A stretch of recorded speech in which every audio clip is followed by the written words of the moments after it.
I think it does a lot. I think, for me, the play, how we play is really important.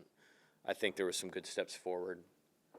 You're winning a Omaha caliber game on Friday night, close, back and forth, great opponent.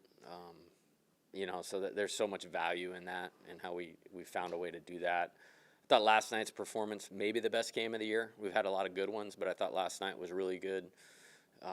All phases, and they're really good. I mean, on a Sunday to have those arms that you can run out there, and our guys did a pretty good job too. They got a big hit. Koziel got a big hit to make that a 4-run inning instead of a 2-run inning.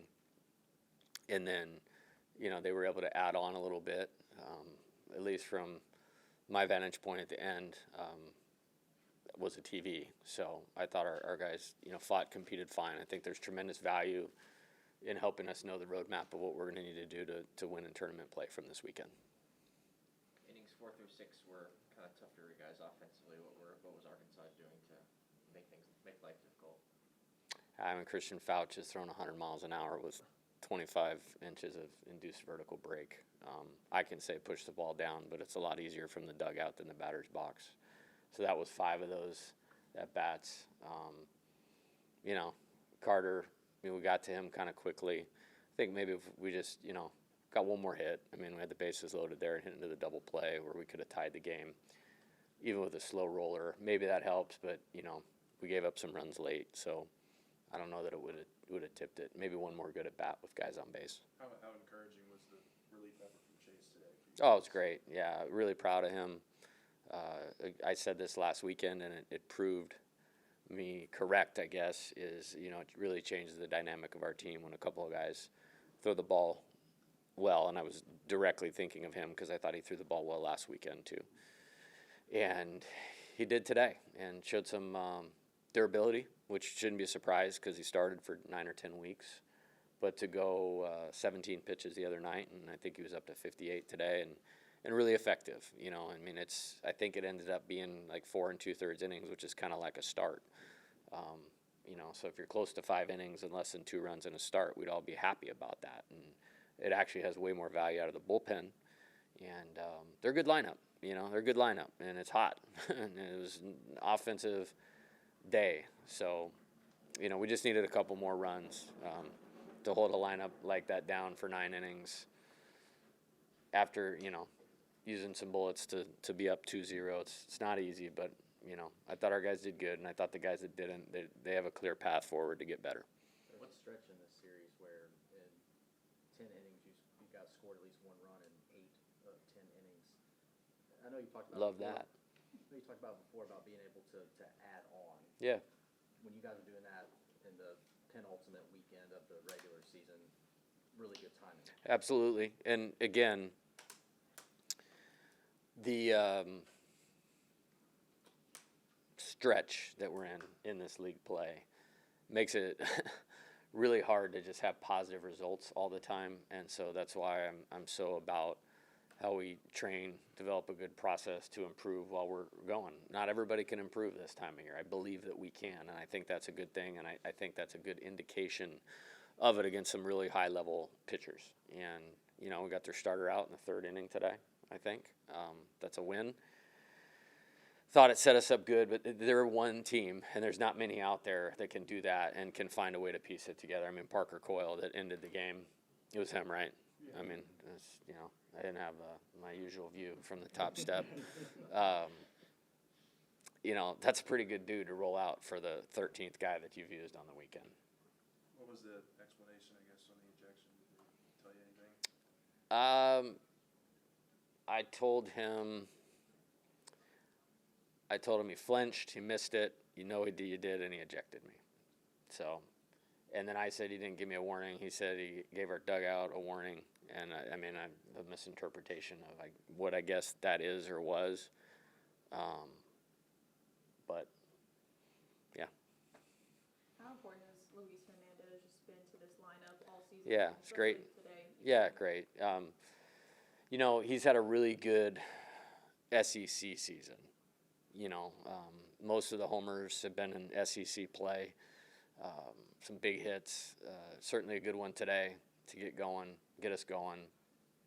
Another a good AB in a second at bat.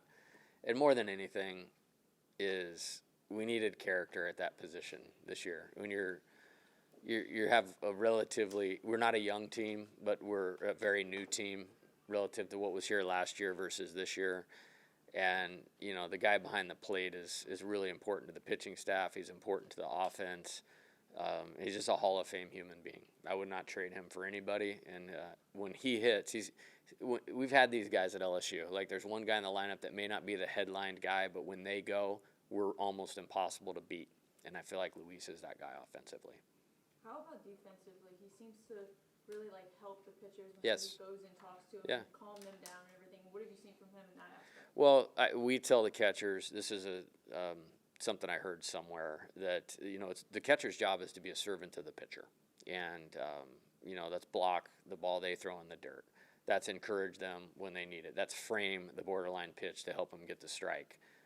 They're there for the pitcher. And it's kind of like the offensive linemen in football, that they're the most important people on the field. They just don't get talked about the way the quarterback or the running back does. And he's exceptional relationship building, both with the pitchers, and he's done a great job with Kate Arambidi also. And so very, very thankful to him. And, you know, I think we got 4 weeks at most, or 4.5 weeks at most, or 5. I lost count. It was 5 weeks and 3 days at the start of this series. And, you know, I love having Luis Hernandez on my team.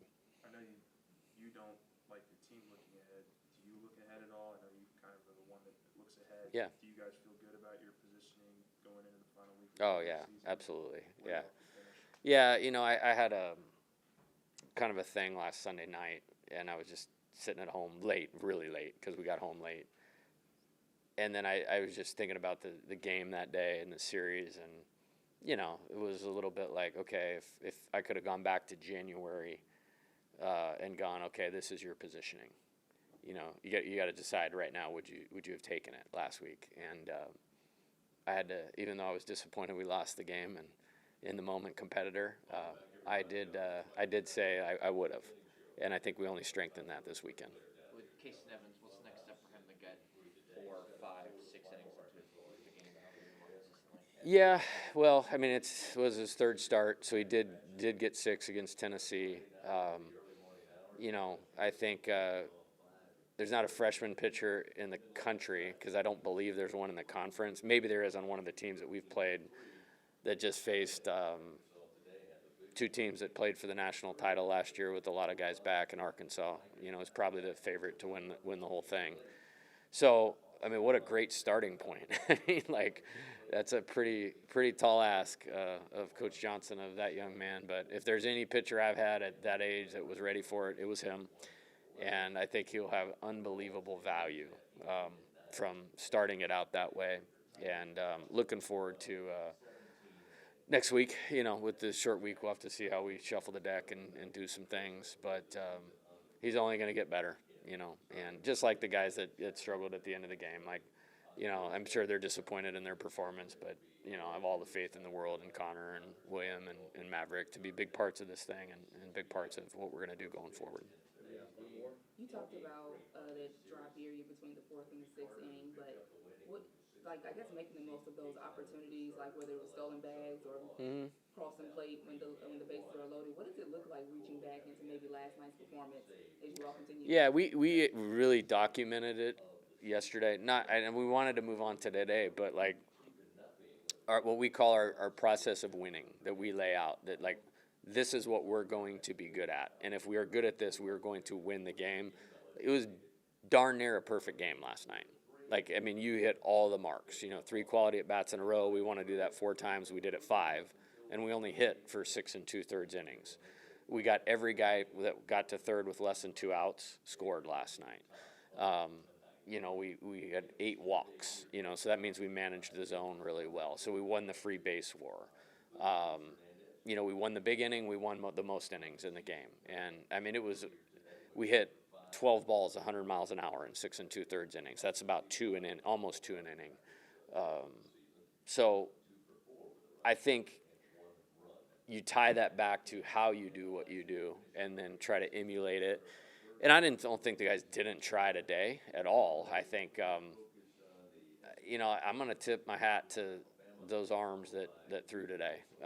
And when you get up 2-0, I mean, we did get through Gackle, who's obviously the guy they wanted to go to.